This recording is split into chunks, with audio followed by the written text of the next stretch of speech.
بسم اللہ الرحمن الرحیم. ناظرین السلام علیکم. میں ہوں آپ کا میزبان صابر شاکر. وفاقی دارالحکومت اسلام آباد سے کچھ تازہ ترین اور اہم معلومات آپ کے ساتھ شیئر کرتے ہیں. پاکستان کے حالات و واقعات، سیاسی صورتحال بدستور خراب سے خراب تر. کہیں سے کوئی بھی ایسی خبر نہیں ہے جس کے بعد ہم یہ کہہ سکیں کہ پاکستان کے اندر جو بحران ہیں، کرائسس چل رہے ہیں، ان کرائسس کے ختم ہونے کا وقت آ چکا ہے. اس کی وجہ یہ ہے کہ ابھی احساس ہی نہیں ہے، اور خاص طور پہ ہمارے جو حکمران ہیں، ناجائز حکمران، ان کو احساس ہی نہیں ہے کہ وہ غلط ہیں. اگر احساس ہے تو اس کو وہ تسلیم کرنے کے لیے تیار نہیں ہے، اور ایک کے بعد ایک غلطی اور ایک کے بعد دوسرا ظلم اور ایک کے بعد دوسری فسطائیت کی طرف وہ بڑھ رہے ہیں. اور کہیں سے کوئی ایسی اطلاع نہیں آ رہی کہ سمجھ آئے کہ ان حکمرانوں کو، خواہ وہ ناجائز ہی ہیں، کہ ان حکمرانوں کو ہیں تو پاکستان کے، اور فارم 47 بھی اگر ملا ہے تو اس کے باوجود اگر کسی کھلاڑی کو، کرکٹ کے یا ہاکی کے کسی کھلاڑی کو سفارش کے طور پہ بھی یا رشوت کے طور پہ بھی اگر اس کو کسی ٹیم میں شامل کر دیا جائے، کرکٹ پلیئر کو، اور اسے، تو اس کے بعد کرکٹ پلیئر کا کم از کم اتنا حق تو بنتا ہے کہ وہ میدان میں جب جائے تو وہ اپنے آپ سے ہی لائل ہو جائے اور اپنی جگہ بنانے کی کوشش کرے اور کوئی اچھا کارکردگی دکھانے کی کوشش کرے. لیکن اگر وہ پلیئر جو ہے وہ یہی سوچتا رہے، صرف اور صرف یہ سوچتا رہے کہ جناب نہیں، میں تو اب آ چکا ہوں اور میرے پیچھے جو ہیں وہ سفارش موجود ہے، اور سفارشی جو ہیں وہ اب جب تک ہیں میرے ساتھ، اور جنہوں نے مجھے سلیکٹ کیا ہے تو وہ میرے ساتھ کام کرتے رہیں گے، تو وہ میری حفاظت کرتے رہیں گے، تو پھر مجھے کیا ضرورت ہے کہ میں چوکے چھکے لگانے کی کوشش کروں، میں اچھی بیٹنگ کرنے کی کوشش کروں، اچھی بالنگ کرنے کی کوشش کروں. میرا اردو لگ گیا ہے اور اس کے بعد مجھے مراد مل رہی ہیں، سب کچھ مل رہا ہے، تو لہٰذا یہ چلتا جائے گا جی. تو یہ چیزیں جو ہیں وہ کرتے رہتے ہیں. تو اگر یہ کھلاڑی یہ سوچنا شروع کر دے تو بس پھر اس کی زندگی وہ خود بھی ڈوبتا ہے، اور پھر جو سلیکٹرز ہیں، جنہوں نے ان کو سلیکٹ کیا ہوتا ہے اور جنہوں نے ان کی سفارش کی ہوتی ہے اور جنہوں نے ان کو ٹیم میں شامل کیا ہوتا ہے اور جنہوں نے ان کو میدان میں اتارا ہوتا ہے، وہ بھی ڈوب جاتے ہیں. تو پاکستان کا حال بھی یہی ہے. اس وقت ہمارے ناجائز حکمران اور ناجائز حکمرانوں کو لانے والے جو ہے وہ دونوں اکٹھے ہی اس کشتی کو ڈوبنے کی طرف لے کر جا رہے ہیں. اور اس لیے کیونکہ حکمرانوں نے تہیا کیا ہوا ہے فارم 47 کی جعلی سرکار نے کہ ہم نے کوئی اچھا کام نہیں کرنا، اور سارا ملبہ جو کچھ بھی ہو، سارے کا سارا ملبہ ہم نے ڈال دینا ہے. کس پہ؟ ہم نے اپنے سلیکٹرز پہ ڈال دینا ہے کہ جناب وہ ہیں اصل ہمارے پیچھے. ہم تو حکومت لینا ہی نہیں چاہتے تھے، ہم تو اقتدار میں آنا ہی نہیں چاہتے تھے، وہ تو زبردستی انہوں نے دیا ہے ہمیں اقتدار. جبکہ اب خبریں آ رہی ہیں کہ ایسا نہیں ہے، بلکہ ایک ڈیل ہوئی، اور ڈیل کے نتیجے میں وہ ہوئی ملٹری لیڈرشپ، جنرل صاحب کے درمیان اور شریف فیملی کے درمیان. وہ ایک ڈیل ہوئی، اور ڈیل کے نتیجے میں یہ فارم 47 کی بندر بانٹ شروع ہوئی. اور اس کے بعد جب پارٹی ہیڈز بیٹھے، پارٹی کے لیڈرز بیٹھے اور ان سے رائے لینے کی کوشش کی، تو جب لوگوں نے رائے دی کہ نہیں جناب آپ نہ جائیں حکومت میں، ہمیں اپوزیشن میں بیٹھنا چاہیے، تو فارم 47 کی جعلی سرکار اور مریم صاحبہ نے کہا کہ نہیں، جو بات طے ہو چکی ہے وہ ہو چکی، اس سے آگے کی بات کریں. مطلب ہے کہ جو معاملات طے پا چکے ہیں، وہ ڈیل ویل جو ہوئی ہے ہماری وہ ہو چکی ہے، اس سے آگے کی بات کریں، اور اس کے علاوہ اور کوئی آپشن آپ کے پاس نہیں ہے. یعنی کہ وہ جو اجلاس تھا وہ نشستند، گفتند، برخاستند تھا، اور اس کے علاوہ اور کچھ نہیں تھا. تو بہرحال جی آتے ہیں. اب اسلام آباد کا قتل عام ہے، یہ گلے پڑا ہوا ہے، اور آج سارا دن دنیا بھر میں اس کے بارے میں آواز اٹھائی گئی، دعائیہ تقریب ہوئی، کراچی سے خیبر تک اور گلگت بلتستان سے کشمیر اور کشمیر سے آگے تک، اور اس کے بعد پورے ملک میں دعائیہ تقریبات ہوئیں اور پوری دنیا میں ہوئیں، اور تمام بڑے شہروں میں، تمام بڑے ممالک میں ہوئی یہ دعائیہ تقریبات. اور اس میں اسلام آباد کے قتل عام کے شہداء کی یاد میں اور احتجاج بھی کیا گیا، اور سوال ایک ہی تھا، اور وہ یہ تھا کہ گولی کیوں چلائی. اس کے علاوہ اور کوئی سوال نہیں پوچھا گیا. اور پھر یہ کہتے تھے کہ کہاں ہیں شہداء، کہاں ہیں شہداء کے ورثہ، کہاں ہیں شہداء کی تفصیلات، وہ ساری کی ساری آج بیان کر دی گئی. اس کے بعد یہ کہتے تھے کہاں ہے زخمی اور کہاں ہے زخمیوں کی تفصیلات، وہ بھی آج سامنے آ گئے. شہداء کے والدین بھی سامنے آ گئے، شہداء کے فیملی ممبرز بھی سامنے آ گئے، شہداء کی تصویریں بھی سامنے آ گئیں جو اسلام آباد کے قتل عام کے نتیجے میں جن کو گولیاں ماری گئیں، وہ سارے کے سارے سامنے آ گئے. اور پوری دنیا نے دیکھ بھی لیا ان کی تصاویر. پوری دنیا میں 12 کنفرم جو ہیں، 12-14 جو شہداء ہیں ان کی کنفرم جو جن کی ڈیڈ باڈیز ملی، لاشیں ملی اور ان کو سپرد خاک کیا گیا، وہ سارے کا سارا سامنے آ چکا ہے.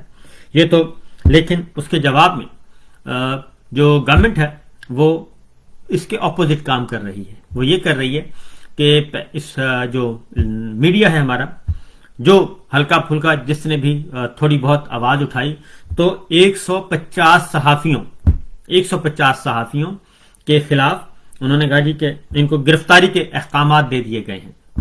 ان میں ڈیجیٹل میڈیا کے لوگ، موسٹلی ڈیجیٹل میڈیا کے لوگ ہیں، کیونکہ جو ٹیلی ویژن چینلز ہیں وہ تو آپ کو معلوم ہے کہ سارے کے سارے بکڈ، اور وہاں پہ تو سینسرشپ عائد ہے اور وہ احکامات بجا لاتے ہیں جو حکم اوپر سے آتا ہے. سرکاری سچ اور سرکاری جھوٹ کے علاوہ کچھ نہیں دیا جاتا.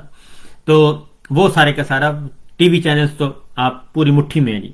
ٹی وی چینلز اور ٹی وی چینلز کے آگے پھر جتنے ٹاک شوز ہیں وہ، اور پھر جتنا بھی نیوز کانٹینٹ ہے وہ سارے کا سارا مٹھی میں ہے، ادھر سے کوئی خطرہ نہیں. اب آوازیں آ جاتی ہیں ڈیجیٹل میڈیا میں کون ہے جی؟ فیس بک ہے، یوٹیوب ہے، یوٹیوب پہ ہیں. جو یوٹیوب پہ زیادہ کام کرنے والے ہیں وہ سب سے زیادہ ہیں جی سر فہرست ہیں، ان کو ٹارگٹ کیا جا رہا ہے. ٹویٹر اکاؤنٹ پہ جو ایکٹیو ہیں ان کو کیا جا رہا ہے، ٹک ٹاک پہ جو ایکٹیو ہے ان کو کیا جا رہا ہے، اور ان لوگوں کو کیا جا رہا ہے جی. اور ان کو ٹارگٹ کر کے جناب باقاعدہ طور پہ ان کو نشانہ بنایا جا رہا ہے. لہذا 150 قاضی صاحب تھے، جب قاضی فائز عیسیٰ صاحب، ان کے زمانے میں 65 صحافیوں کو یہ ہوا تھا جی نوٹس ایشو FIA کا، اور اب جو ہے وہ 150 صحافیوں کو کہا جی. اور گرفتاری کا حکم کی خبر آئی، اور اس میں ہرمیت سنگھ پہ FIR کی کاپی بھی سامنے آ گئی.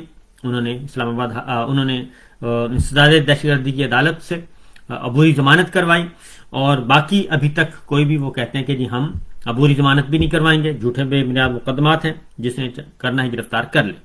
ان میں زیادہ تر اکثر نام ایسے بھی ہیں جو کمپنی کی مشہوری کے لیے زبردستی ڈال دیے جاتے ہیں کہ جناب ہمیں بھی شہیدوں میں شامل کر دیا جائے اور ہمارا نام بھی آنا چاہیے، تاکہ ہم بھی ذرا ہمارا بھی اقبال بلند ہو اور ہماری بھی جو ہے آزادی و خود مختار، اور ہم بھی آزادی کے علمبردار کے طور پہ ہمارا نام، جبکہ اندر خانے وہ بکنگ ہوئی ہوتی ہے.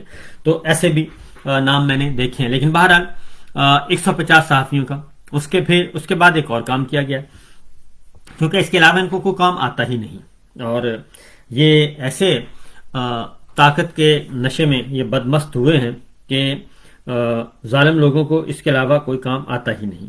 اب ایک اور خبر آپ کو میں یعنی کہ سے جو جڑی ہوئی ہے، اور وہ ہے کہ جناب شاہد خاقان عباسی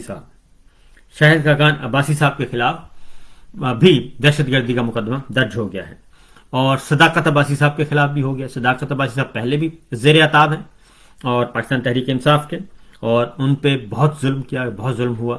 ان کو اغوا کیا گیا تھا، اٹھایا گیا تھا، مارا گیا تھا، پیٹا گیا تھا، تشدد کیا گیا تھا، بہت کچھ کیا گیا تھا. تو صداقت عباسی صاحب کے خلاف بھی دہشت گردی کا مقدمہ ہو گیا، شاہد خاقان عباسی صاحب کے خلاف بھی ہو گیا، اور میجر لطاف صدی کے خلاف بھی مقدمہ درج ہو گیا ہے. اور یہ مقدمے درج ہوئے جی ان دہشت گردی کے، اور کیونکہ یہ دہشت گردی بغاوت غداری سے نیچے آ ہی نہیں رہی. یہ رجیم جو ہے یہ ایسی کوئی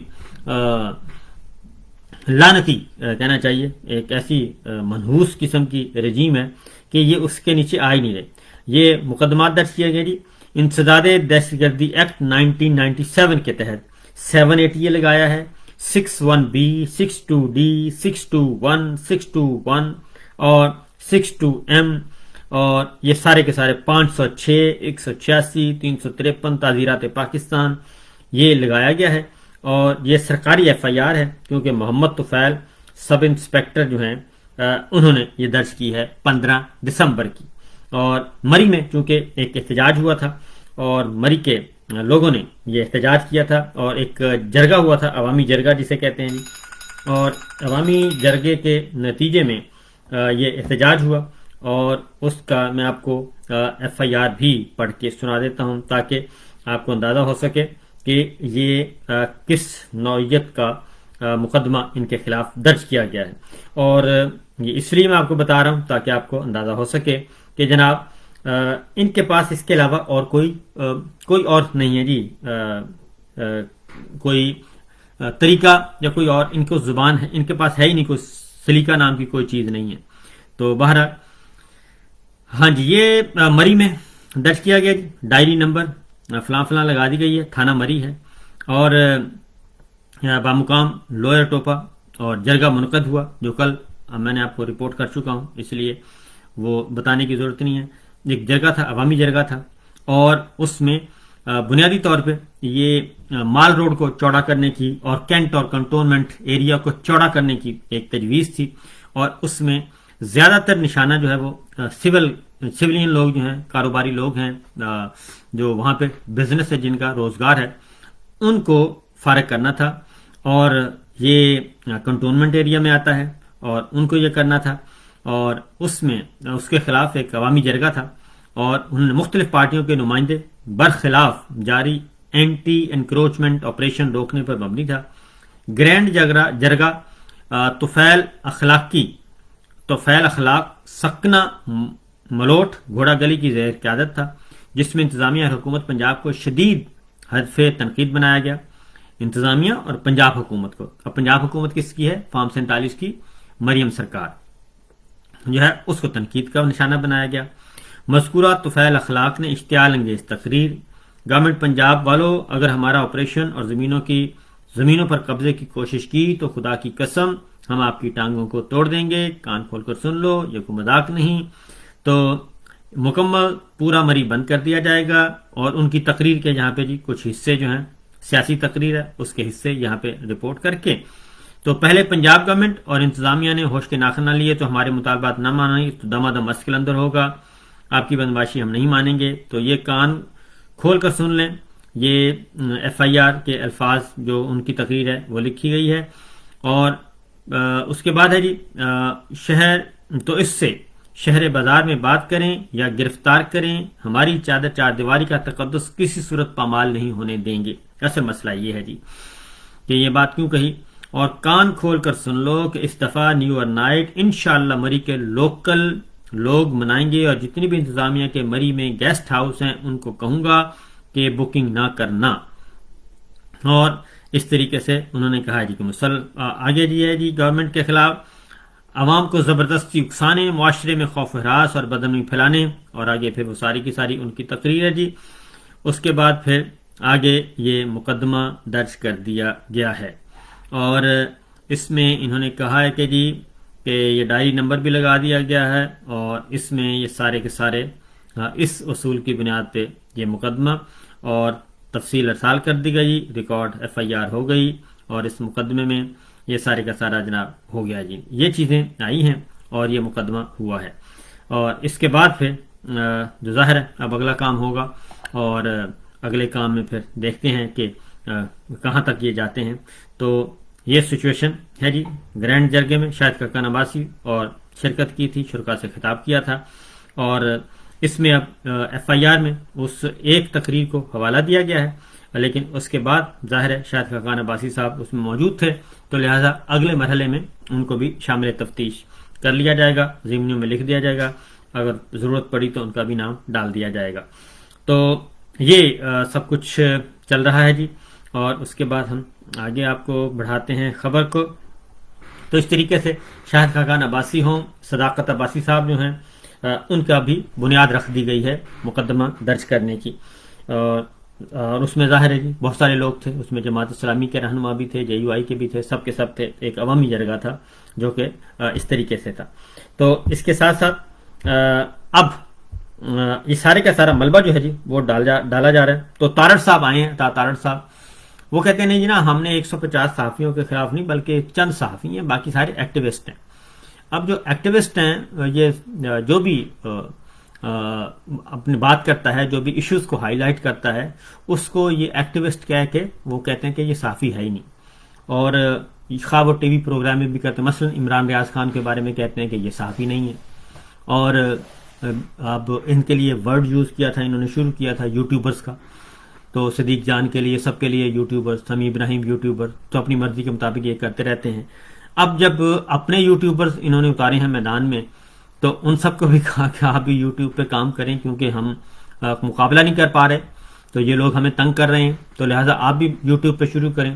ان سب کو بھی یوٹیوب شروع کروا دیا گیا، اور اس کا بھی نتیجہ اب نہیں نکل رہا، کچھ بھی نہیں نکل رہا، کیونکہ لوگ جو ہیں وہ ظاہر ہے وہ ٹیلی ویژن پہ جھوٹ سننا پسند نہیں کرتے، تو وہ یوٹیوب پہ جھوٹ سننا پسند کیوں کریں گے؟ وہ ڈیجیٹل میڈیا اور سوشل میڈیا پہ جھوٹ کیوں برداشت کریں گے؟ لہٰذا لوگ جو ہیں وہ سننا نہیں چاہتے، سچ سننا چاہتے ہیں، اور یہ سچ سننے والوں کو دبانا چاہتے ہیں. تو یہ چیزیں چل رہی ہیں. تو میں آخر میں یہی کہوں گا کہ 15 دسمبر کو یوم شہداء منایا گیا اسلام آباد کے قتل عام پہ. ساری دنیا کو پتہ ہے یہ قتل عام ہوا، گولیاں چلیں، لوگوں کو گولیوں سے بھونا گیا، شہید کیا گیا. نہتے عوام تھے، اور نہتے عوام کا کوئی قصور نہیں تھا. آئین حق دیتا ہے، سب کچھ ہوتا ہے، اور اس پہ یہ سب کچھ کرنا ناجائز، خلاف قانون، خلاف آئین، ظالمانہ نظام تھا. بہتر یہی ہے کہ جو ملوث ہے اس کو سزا دی جائے، اور جو اس قتل عام کا ذمہ دار ہے اس کو سزا دی جائے، اور پاکستان کے عوام کی بات سنی جائے، اور پاکستان میں ایک منصفانہ، جائز، قانونی، آئینی پولیٹیکل سسٹم، پولیٹیکل گورنمنٹ جو ہے وہی چل سکتی ہے آگے. اس کے علاوہ اور کوئی نہیں چل سکتا. تو فی الوقت اتنا ہی جی، اجازت دیجیے، انشاءاللہ آپ سے رابطہ رہے گا، اور اگلے ولاگ تک اجازت دیں. اللہ حافظ.